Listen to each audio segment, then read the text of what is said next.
Bonjour à tous et bienvenue dans ce nouveau numéro de Pleine Page, mensuel comme vous le savez, et un petit peu particulier aujourd'hui puisque cette émission sera en marge du Salon du Livre de Montaigu, Salon du Printemps du Livre, Salon généraliste, et c'est une nouvelle édition qui se prépare ici à Montaigu. Et nous sommes présentement à la Maison de la Presse, justement, de Montaigu. Notre invité aujourd'hui, c'est Jean de Régnac. Jean de Régnac est le président des Écrivains de Vendée. Et vous allez voir que ce n'est pas rien, les Écrivains de Vendée, parce que c'est une association qui revendique beaucoup d'adhérents. Jean de Régnac, bonjour. Bonjour. Bonjour, Monsieur le Président. Bonjour, Joël. Beaucoup d'adhérents, disais-je, à cette association des Écrivains de Vendée. Est-ce à dire qu'en Vendée, on lit plus qu'ailleurs? Ou on écrit plus qu'ailleurs? Je crois en Vendée, oui, on écrit beaucoup et on publie beaucoup. Plus qu'ailleurs, j'en sais rien. Moi, j'occupe des Vendéens. Voilà, mais il y a quand même aussi beaucoup de littérature régionale en Vendée. Les rayons sont pleins ici, on peut les trouver au-dessus, il y a tout ce qu'il faut. Et on pourrait peut-être préciser qu'il n'est pas forcément obligatoire d'être, comme on dit, né natif en Vendée pour appartenir à votre association. Non, en fait, on parle effectivement de la Vendée. Il faut alors, soit les auteurs sont vendéens et ils ont de droit, donc à condition qu'ils ne soient pas trop mauvais.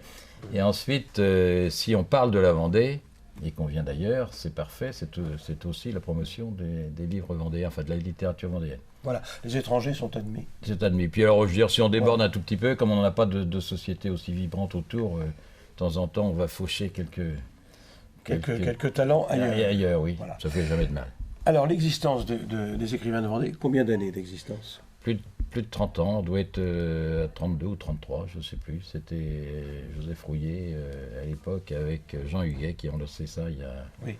On peut saluer d'ailleurs au passage Jean Huguet, qui était un éditeur des Sables d'Olonne de la Chaume. La Chaume, oui. Le Cercle d'Or. Le Cercle d'Or, édition de Cercle d'Or, qui nous a quittés voilà, de cela quelques années.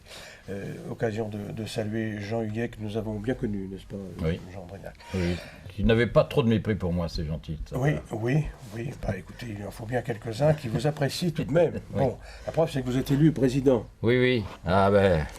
Alors, combien d'adhérents? Combien d'adhérents? Maintenant, nous sommes environ 120, 125, 130. Il y a 4 ans, on était 60. Alors, est-ce que c'est bien, est-ce que c'est mal? Je crois que c'est bien parce qu'on fait venir...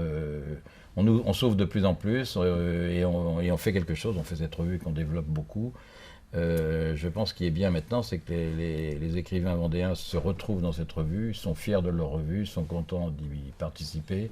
Donc, voilà, c'est ce qu'on dit toujours, autour d'un projet commun, il se passe quelque chose. Donc, voilà. Alors, la revue, on va en dire un petit mot, elle s'appelle Lire en Vendée. C'est pas que ce soit extrêmement original, mais en tout cas, ça dit bien ce que ça veut dire. C'était le titre, on ne change pas les titres. Hein. Tenez, je vais vous la faire voir, à la caméra. Lire en Vendée, c'est donc la revue éditée par cette association, les Écrivains de Vendée. Qu'est-ce qu'on trouve dans cette revue? J'imagine des critiques littéraires. Des critiques littéraires. Et des activités de l'association. L'association, aussi des comptes rendus des salons. Et puis, il y a toujours une page ou deux ou trois sur le passé, c'est-à-dire sur des écrivains qui sont disparus. Pour des résultats, on apprend à connaître les écrivains vendéens d'autrefois.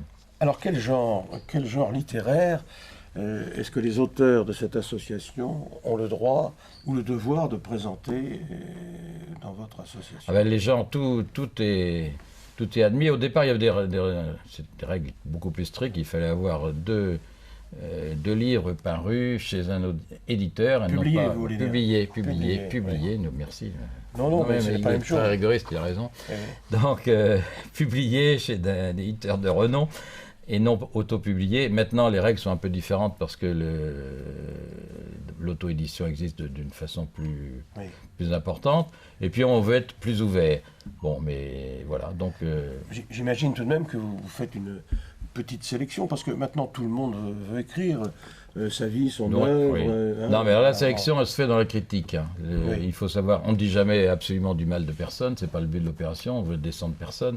Mais enfin, les critiques sont des vraies critiques. On parle de l'œuvre, on dit ce qu'on en pense, on dit que quelquefois ça aurait été mieux de faire autrement, que c'est dommage que l'éditeur n'ait pas un peu plus surveiller tout cela. Voilà. Mais voilà, les choses sont dites. Donc les gens s'y retrouvent. Hein, et c'est un guide de lecture. Hein, c'est pas En tout cas, l'autoproclamation. c'est objectivement une très belle revue, quadrichromie. Voilà. Alors il y a des pages aussi de l'historial, les Amis de l'histoire de la Vendée, donc, Oui. et qui sont souvent faites à propos des livres qui fait paraître ou que publie, du moins qui portent à la connaissance du public les musées de Vendée, l'historial, etc. Et alors la dernière exposition Simon, il y a une exposition sur Simon, voilà, c'était un exemple parfait de collaboration entre les deux associations. Très bien. Alors je le disais tout à l'heure, en exergue de cette émission, nous sommes en plein dans le salon du livre de Montaigu. Et naturellement, les écrivains de Vendée vont être présents à cette manifestation importante quand même dans l'Ouest. Hein. Importante dans l'Ouest. Alors les écrivains de Vendée sont présents et finalement très présents. C'est ce dont je m'aperçois de plus en plus. Peut-être aussi qu'on a recruté plus. C'est vrai que nous recrutons pendant les salons. Mais il y a tous ceux qui sont retenus par le grand jury, qui sont dans les stands officiels, etc. Il y a tous ceux qui sont retenus par les éditions, les maisons d'édition. Et puis, il y en a d'autres qui viennent dans notre stand des écrivains de Vendée. On est 24 à se disputer les places, on sépare demi-journée, enfin voilà. Et résultat, finalement, nous sommes, je crois, j'avais repris j'ai pas compté d'une façon exacte, mais au moins une soixantaine de l'association. Donc un écrivain sur deux est présent à Montaigu d'une façon ou d'une autre. Voilà. Donc, alors, à un moment donné, on parlait des gueux, ceux qui n'allaient pas, c'était un grand salon réservé aux écrivains parisiens, etc. Et de la banlieue parisienne aussi. Oui, de la banlieue. Bon, et finalement, 60 sur le nombre des écrivains qui sont présents, je crois qu'on n'a pas à rougir. Bon. Et apparemment, on est content de nous. Tout va bien.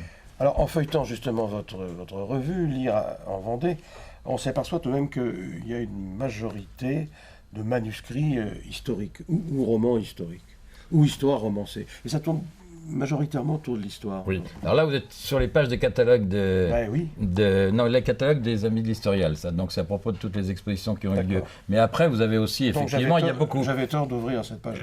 C'est pas tort, c'est très bien aussi, parce qu'il y a des choses un peu plus... On est toujours là-dessus, mais voilà, un peu plus loin, effectivement.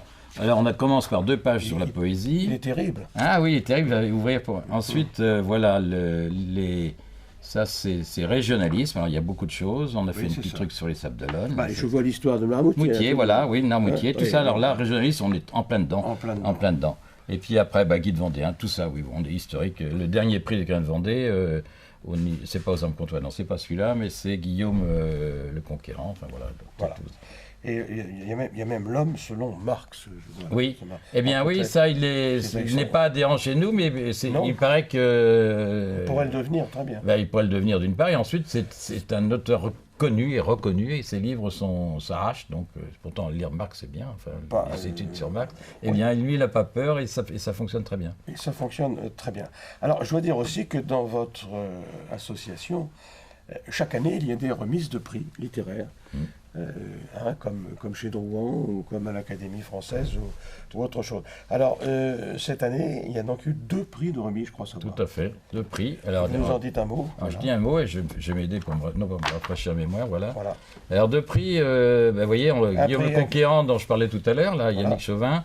C'est quand même de l'histoire encore. C'est de l'histoire, oui, complètement. Et Cynthia, l'enquête, tous coupables, le film Pécal, là, c'est un événement c'est de l'actualité. Donc, et en plus, œuvre d'un journaliste plutôt qu'une enquête, c'est pas, c'est un peu différent. Mais en plus, un nouvel éditeur, Les Chanteuseries, donc à bien des titres, ce titre qui n'était pas tout à fait dans la lignée des prix que nous donnons d'habitude, et bien finalement, ça révèle un très bon choix parce que c'est un livre que les gens aiment, lisent beaucoup. Et en plus, qui apporte beaucoup de connaissances sur cette histoire de Cynthia. Un événement important et dramatique à la fois que cette tempête Cynthia, qui s'est donc passée sur nos côtes vendéennes il y a déjà quelques mois. 2 ans. Oui, 2 ans. Jean Drégnac, alors il y a aussi une grande place faite dans votre revue et dans votre association aux éditeurs locaux. Oui. parce qu'il y a beaucoup d'éditeurs aussi en Vendée. Beaucoup d'éditeurs. Alors effectivement, c'est ce qui permet d'ailleurs à tous ces auteurs d'être publiés, parce que la plupart du temps, ce sont des éditeurs régionaux. Ce n'est pas évident d'ailleurs d'être éditeur régional, il y en a, et ça tourne un petit peu, mais il y a quand même une maison qui est très connue, c'est Geste, Geste Édition, qui est là depuis maintenant plus de 25 ou 30 ans. Et puis un petit dernier né qui s'appelle les éditions Les Chanteuseries. Les Chanteuseries, qui a eu son prix, qui a eu son prix avec Bertrand Hillegems, qui est un journaliste. Alors évidemment, c'est le clan des journalistes, on va dire, mais bon. Oui, un petit peu quand même. On ne va pas dire de mal des journalistes, ils sont très, très bien avec nous. On peut dire du mal si on veut. Non, nous n'en dirons pas. Et donc, les Chanteuseries, mais il y avait Xavier Armand, maintenant c'est son fils qui fait ça. Édition d'Orvestier, voilà. Et puis les éditions Soc and Foc, Régine Albert fait aussi je ne sais plus comment ça s'appelle, Éco-Optique. Donc il y a quand même pas mal de maisons d'édition. Puis il y a toutes sortes d'autres. Il y avait le Desbleus avec notre ami Louis Dubo. Enfin, il y a énormément de maisons d'édition.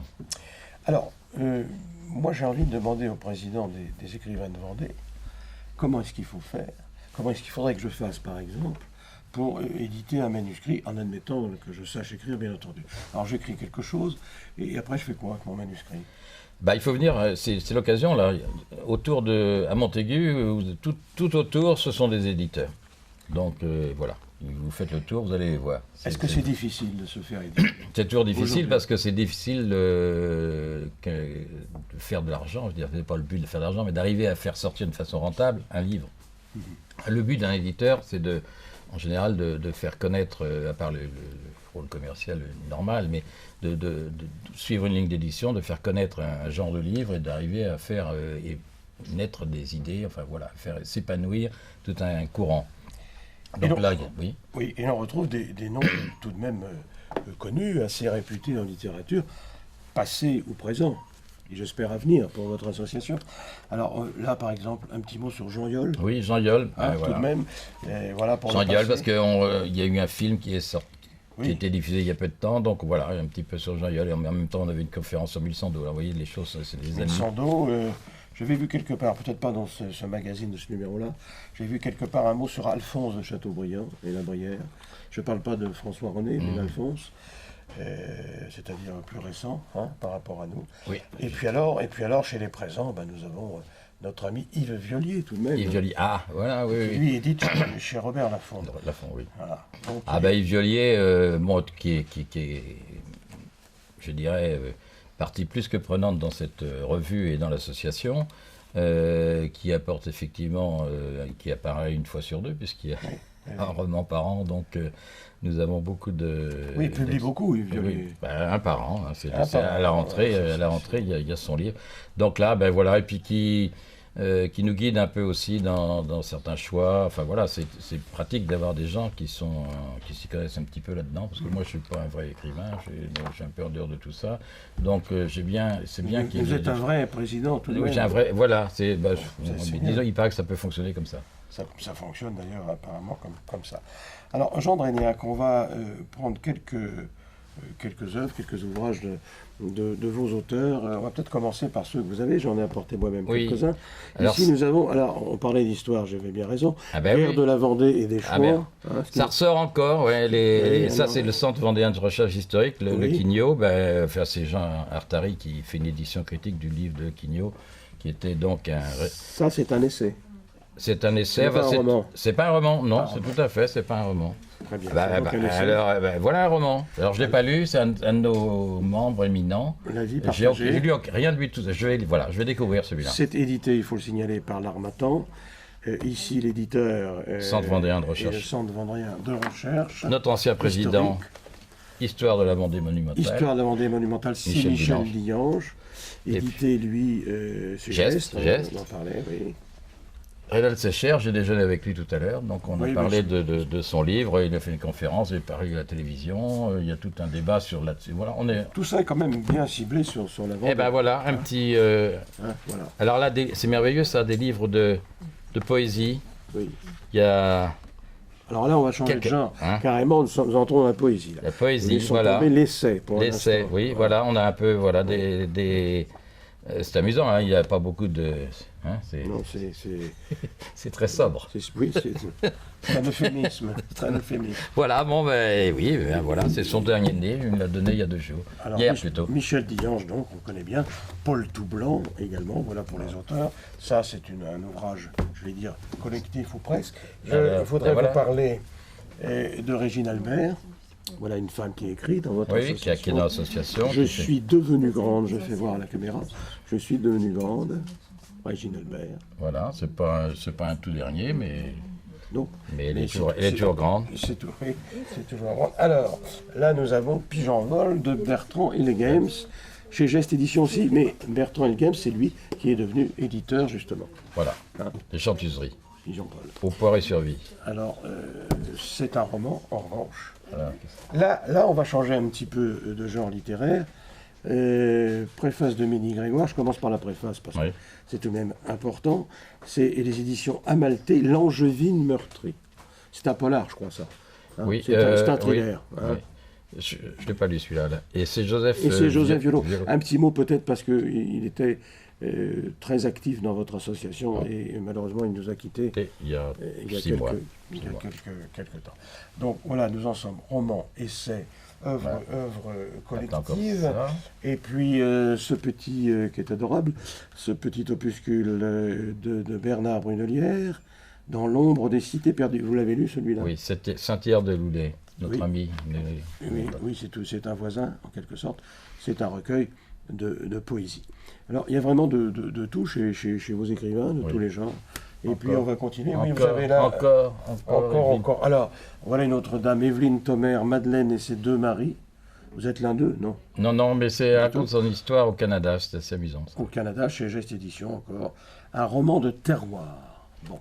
Alors, on a beaucoup de romans de terroir, on a beaucoup de romans personnels, on a beaucoup de romans historiques. Tenez, puisque vous êtes président d'une association littéraire, vous connaissez la différence entre le roman historique et l'histoire romancée?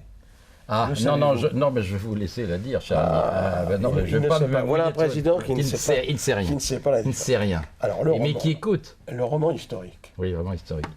C'est dans un cadre historique, comme son nom l'indique. Oui, d'accord. Dans lequel on introduit des personnages imaginaires. Exemple, les 3 mousquetaires. 3 mousquetaires. Dans un cadre historique. L'histoire romancée, c'est l'histoire que l'auteur manie à sa façon. Voilà, de personnages qui existent et pour mais lesquels on invente une histoire. Exemple, Les Rois maudits que vous avez lu, bien entendu, de M. Maurice Druon. Voilà. Il aura appris quelque chose, notre président. Non, mais c'est merveilleux grâce au rencontre. Et puis j'y viens, justement, c'est une bonne introduction. Et là, il s'agit de Henri IV, parce qu'Henri IV, Henri de Navarre, a beaucoup fréquenté notre région, et singulièrement Montaigu, puisqu'il a attaqué la ville plusieurs fois.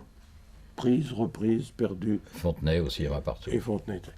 Alors, Gilles Bresson, Henri IV, les années terribles dans l'Ouest, aux éditions d'Orbestier. Alors, voilà, je pense... Il y a eu un prix de Vendée il y a 4 ans ou 5 ans. C'est ça.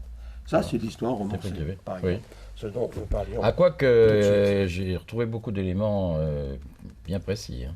Oui, mais il n'y a pas d'introduction de personnages imaginaires dans ce livre. Donc c'est l'histoire romancée. Et puis il y en a encore beaucoup d'autres. Il y en a partout autour, mais... Vous pensez bien qu'avec 120 auteurs, il existe évidemment beaucoup de livres en la matière. Alors, qu'est-ce qu'on va avoir d'autre cette année au printemps du livre de Montaigu? Mireille Calmel qui revient. Mireille Calmel qui est la présidente. La présidente d'honneur du salon. Et qui fait une suite à son Aliéneur d'Aquitaine, donc un nouveau livre. En roman historique ou histoire romancée? Ah oui, ça y est, je vais avoir la mauvaise... Hein. Alors, réfléchissez, vous aurez le droit de réponse à l'ouest. Le prochain numéro, numéro de Pleine Page. Voilà. Comment est-ce que vit une association comme la vôtre, Jean Brignac, financièrement? Financièrement, nous avons une subvention du Conseil général, une subvention modeste, oui, parce qu'ils estiment qu'on a trop d'argent là en ce moment. Ah bon? Le Crédit Mutuel qui finance une partie des publications, et puis finalement d'une part de plus en plus prépondérante des associations, enfin des associés plutôt, des adhérents. C'est-à-dire qu'en fait les cotisations couvrent presque la moitié du budget. Donc vous êtes très riche alors? Non, mais au moins, alors maintenant on fait des exercices déficitaires parce qu'on augmente encore la qualité de la revue et le coût, mais il faut que ça tourne, si ça ne tourne pas, c'est pas la peine. Qu'est-ce qu'il faut pour que votre association progresse et prospère encore? Ben, il faut que plus d'écrivains vendéens nous rejoignent et qu'il y en ait plus à collaborer à la revue et plus à la diffuser aussi et plus à en parler. Parce que c'est finalement le nerf de la guerre, c'est qu'on fasse quelque chose et qu'on le sache. Voilà. Est-ce que chaque auteur de votre association a le droit de s'exprimer avec sa plume? Certains n'osent pas, mais certains n'osent pas. Je leur dis à chaque fois, mais vas-y, fais ton article. On est là pour ça, on va le publier. Donc que les auteurs n'aient pas peur, qu'ils nous écrivent. Je les regarde bien en face. Oui, eh bien, j'espère que votre appel sera aucun doute entendu. Aucun doute. 2 jours de liesse littéraire à ce printemps, à ce salon de printemps généraliste de Montaigu. Vous-même, vous serez présent les 2 jours, monsieur le Président. Les 2 jours, les 3 même. Oui, aujourd'hui, demain, après-demain. Oui, on est présent à chaque fois, tout le temps. Nous sommes là, et même à midi, nous restons sur place, nous faisons le déjeuner des gueux, voilà. Une institution chez les écrivains, auquel tu feras l'honneur de venir nous voir. Je ne manquerai pas. Voilà, et on va... Nous serons des vôtres. TV Sévremen et Vendée Web TV seront naturellement à vos côtés, mon cher Président. Un dernier mot peut-être. Oui. Un dernier mot peut-être. C'est tout de même, ça coûte cher une revue comme ça. Oui, mais Offset 5 est un partenaire aussi, j'aurais dû le dire. Il faudrait peut-être dire un petit mot Offset pour 5. Le partenaire qui est aussi l'imprimeur. Oui, l'imprimeur, oui. Et l'éditeur de... Qui nous fait un prix spécial, oui, effectivement, Offset 5. Et on lui réserve une petite page pour qu'on le sache, qu'on le dise haut et fort. Et ben voilà, c'est agréable. Je travaille avec eux depuis très longtemps, mais il y a d'autres imprimeurs qui sont très bien aussi. Mais là, c'est parfait. Donc on fonctionne avec Offset 5. Alors, un président d'une association littéraire, je suppose, a ses goûts et ses préférences littéraires. Quel est votre auteur préféré? Non, mais là, moi, l'auteur préféré... Non, pas chez vous, je ne voudrais pas vous mettre en porte-à-faux par rapport à vos adhérents de la littérature française.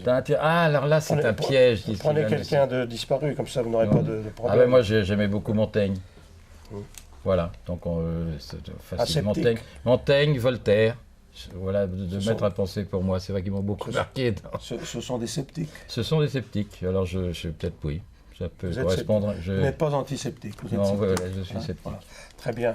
Jean Dragnac, merci d'avoir consacré quelques instants à notre émission Pleine Page, je vous rappelle, qui était aujourd'hui diffusée depuis Montaigu et à l'occasion du Salon du Livre de Montaigu, du Printemps du Livre de Montaigu. Rendez-vous le mois prochain sur nos antennes. Merci et bonne journée à toutes et à tous.